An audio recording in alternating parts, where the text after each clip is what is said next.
안녕하십니까 사랑하는 중고등부 친구들, 또 이렇게 모여서 함께 온라인으로 예배를 드리게 됐습니다. 이렇게 온라인으로 예배를 드린다고 해서 여러분들 자세를 바르게 하지 않거나 여러분들이 있는 자리를 이탈하거나 불량한 자세로 예배드리면 안 되는 것 아시죠? 그렇게 예배드리지 마시고 집중해서 여러분들 예배를 잘 드리실 줄 믿습니다. 앞에 있는 사도신경부터 해서 신앙고백 들으시고, 또 드린 여러분 목사님이 드린 그 예배 순서에 따라서 찬양도 들으시고 기도하고, 그리고 하나님의 말씀을 잘 듣고 난 다음에도 헌금도 하시고, 그리고 여러분 주기도문으로 예배를 마칠 수 있는 여러분들 되기를 원합니다.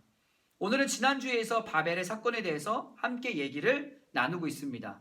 11장 1절에서 4절 말씀을 통해서 인간의 교만함의 특징에 대해서 함께 나누었습니다.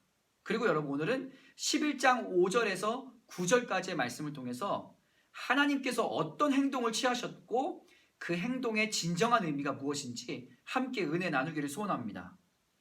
교만해질 대로 교만해진 인간들이 하나님의 명령을 따라 흩어지는 충만의 사역을 하지 않고요. 어떻게 합니까? 모여서 성읍을 짓고 도시를 만듭니다. 그리고 그 한가운데 하늘에 닿을 정도로 높은 탑을 짓기로 결정하고 실행에 옮기는 것을 볼 수가 있습니다.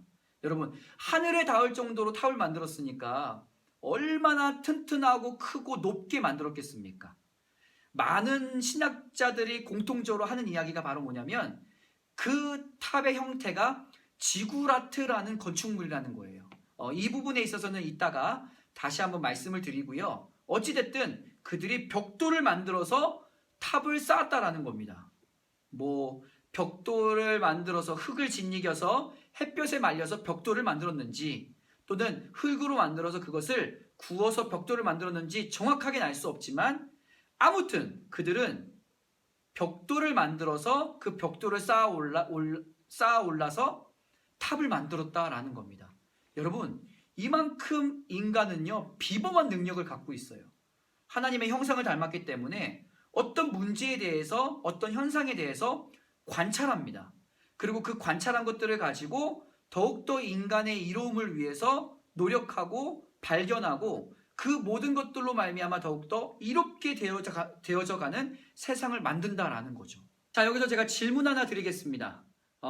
이 병이 무엇일까 한번 맞춰보세요. 이 병은요, 일주일에서 보름 정도의 잠복 기간을 갖는다고 합니다. 그리고 이 병에 걸리게 되면 처음에는 감기하고 비슷한 증상을 겪다가 나중에는 고열이 나고, 그리고 막 춥고, 나중에는 구토를 하게 된다고 합니다. 여기까지는 코로나 바이러스하고 비슷한데 이후가 다릅니다. 어떻게 되냐면 온몸에 종기가 나기 시작해요. 온몸에 종기가 나다가 나중에는 시력이 안 좋아지고 뇌까지 손상을 입히고 결국에는 죽게 되는 병입니다. 실제로 이 병에 걸리면 3명 중에 1명이 사망할 정도로 굉장히 높은 치사율을 자랑한다고 합니다. 20세기에 있었던 이 병 때문에 약 5억 명 이상의 전 세계에 있는 사람들이 사망했다라고 합니다. 이 병은 바로 천연두입니다. 에드워드 제너는 영국의 한 작은 마을에 목사님의 아들로 태어났습니다. 어려서부터 목동으로 자라거나 소에 젖을 짜는 직업을 가진 사람들은 천연두에 걸리지 않는다라는 소문을 듣고, 그때부터 에드워드는 조사하고 관찰하고 면밀히 살펴보기 시작했습니다. 목동들이 가장 잘 걸리는 병 중에 하나가 우두라는 질병이 있는데요. 천연두와 증상은 비슷하지만 그렇게 강한 질병이 아니라 금세 회복할 수 있는 병이라고 합니다. 그 에드워드는 여기서 한 가지를 발견하게 됩니다. 그 우두에 걸렸던 사람들은 천연두에 절대 걸리지 않는다는 것을 발견하게 된 것이죠. 그래서 이 의사는 우두 안에 있는 바이러스를 채취해서 백신을 만들게 됩니다. 수많은 사람들의 생명을 빼앗아갔던 천연두가 지금은 지구에서 더 이상 찾아볼 수 없는 질병이 된 것은 바로 이 에드워드 의사의 면밀한 관찰과 그의 희생 때문이라는 겁니다. 여러분, 지금도 여러분 코로나 바이러스 때문에 수많은 사람들이 고통받고 있는데 하루빨리 우리가 이 코로나 바이러스를 해결할 수 있는 백신이 빨리 발견되기를 바랍니다. 하나님의 형상을 닮은 인간은 이렇게 비범하고 위대한 능력을 가지고 있습니다. 그러나 이렇게 위대하고 비범한 능력을 가졌을지라도요, 하나님의 말씀에 대항하여 하나님의 말씀에 불순종하고 하나님을 업신여기는 모든 행동들과 생각들은요, 교만, 즉 최절정의 악의 모습입니다. 여러분, 아까 지구라트에 대해서 우리가 다시 한번 설명하고 함께 나누기를 소원합니다. 이 지구라트라는 탑의 가장 대표적인 탑이 이집트 조세르의 탑입니다. 이렇게 성처럼 만들어져 가는 탑의 형식, 건축물인데요. 이 탑의 가장 큰 특징은 자신을 신격화하는 기념으로 만든다거나 어떤 우상을 위해 받쳐진 탑이라는 것입니다. 한마디로 인간이 만든 거짓된 하나님을 섬기거나 바로 무엇이냐면 하나님께 반하는 행동, 하나님께 저항하는 탑을 만든 것이 바로 이 바벨탑이라는 것입니다. 아무리 위대한 업적과 엄청난 성취를 이루었어도 하나님의 말씀에 대적하여 교만해진 인간의 능력은 하나님이 보시기에 어땠을까요? 자, 이제 하나님께서 액션을 취하기 시작합니다. 창세기 11장 5절 말씀입니다. 여호와께서 사람들이 건설하는 그 성읍과 탑을 보려고 내려오셨더라. 하나님께서 사람들이 건설하는 성읍과 탑을 보려고 내려오셨다고 하는데, 하나님께서 정말 그 탑이 하늘에 닿을까봐 막 위협을 느껴가지고 내려오셨을까요? 여러분, 그렇게 생각하십니까? 네, 이거는 조금 어려운 말로 신인 동영론이라고 하는데, 우리 인간이 알아듣기 쉽게, 이해하기 쉽게 하나님을 인간의 형태로 설명해 놓은 구절입니다. 중요한 것은 성읍과 탑이 그 당시 인간들이 보기에는 어마무시하고 자랑할 만한데, 하나님이 보시기에는 내려와서 봐야 될 정도로 아주 작고 초라하기 그지없다라는 것입니다.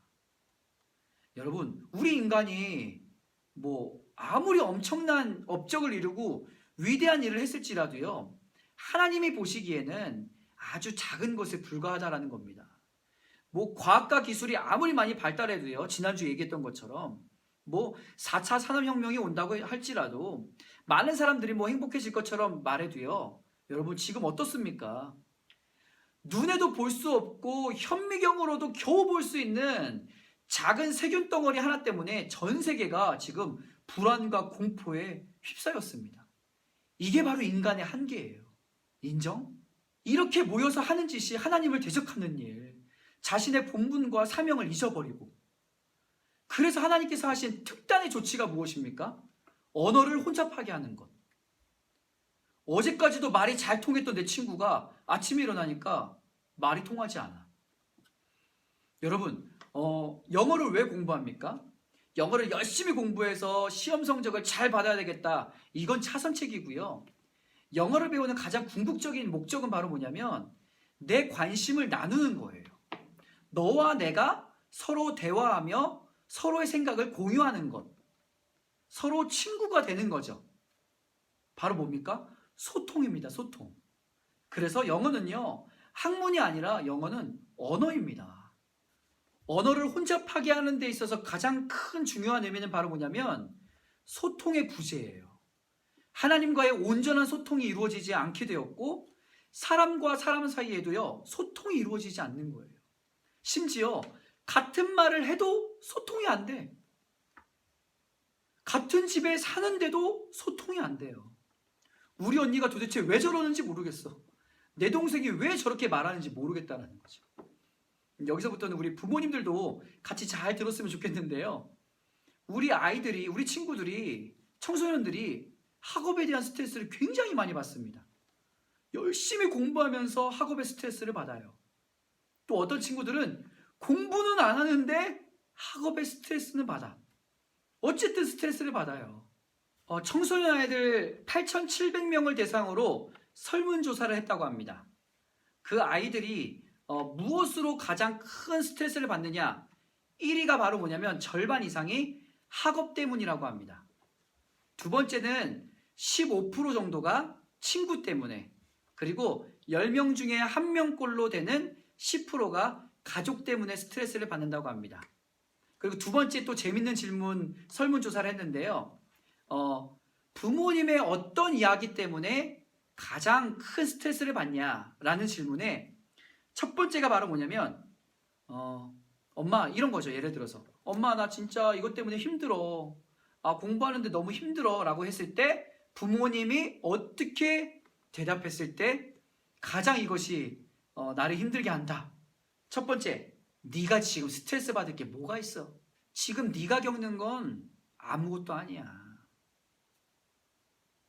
반대로 자식이 부모님에게 했을 때 가장 상처가 되는 말 베스트 3도 한번 제가 찾아봤는데요. 첫 번째는 뭐냐면 내가 태어나지 말았어야 해. 나는 엄마 아빠처럼 살지 않을 거야. 나한테 엄마 아빠가 해준 게 뭐가 있는데. 소통. 지금 여러분들의 가정은 같은 한국말을 함에도 불구하고 서로를 이해하지 못하고 대화가 끊어졌고 심지어 상처 주는 말을 하고 있지는 않습니까? 우리 청소년 친구들, 이번 기회에 이렇게 온라인 예배를 드릴 때 부모님과 함께 예배자가 되고, 또 여러분 학교 안 가지 않습니까? 학교 안 가는 이때에 반강제적으로 집에 있을 수밖에 없는 이때에 부모님과 더욱더 많은 대화를 나누고 서로를 이해하고 함께 기도하며 주님의 말씀과 능력으로 하나님과 소통하고 가정에서 영적인 소통이 이루어지는 믿음의 가정이 되기를 주님의 이름으로 축복합니다. 우리 사랑하는 청소년 친구들에게 여러분들의 삶 가운데, 그리고 여러분들의 가정 가운데 성령님의 교통하심이 있기를 소원합니다. 막힌 담을 허시고 하나님과 우리 사이에 교통하심을 쉽게 말하면 소통입니다. 소통. 성령님이 함께 하시면 우리와 하나님 사이에 다시 한번 소통이 이루어지는 거예요. 그래서 그 성령의 역사하심으로 말미암아 여러분들이 말할 수 없는 탄식으로 우리를 위해 중보하시는 성령님으로 말미암아 하나님의 사랑과 은혜 속에 살아가는 여러분들 되기를 소원합니다. 코로나 바이러스로 온라인 예배를 드릴 수밖에 없지만, 우리가 함께 모여서 예배 드릴 수는 없지만 성령님은 여러분들과 함께 하실 줄 믿습니다.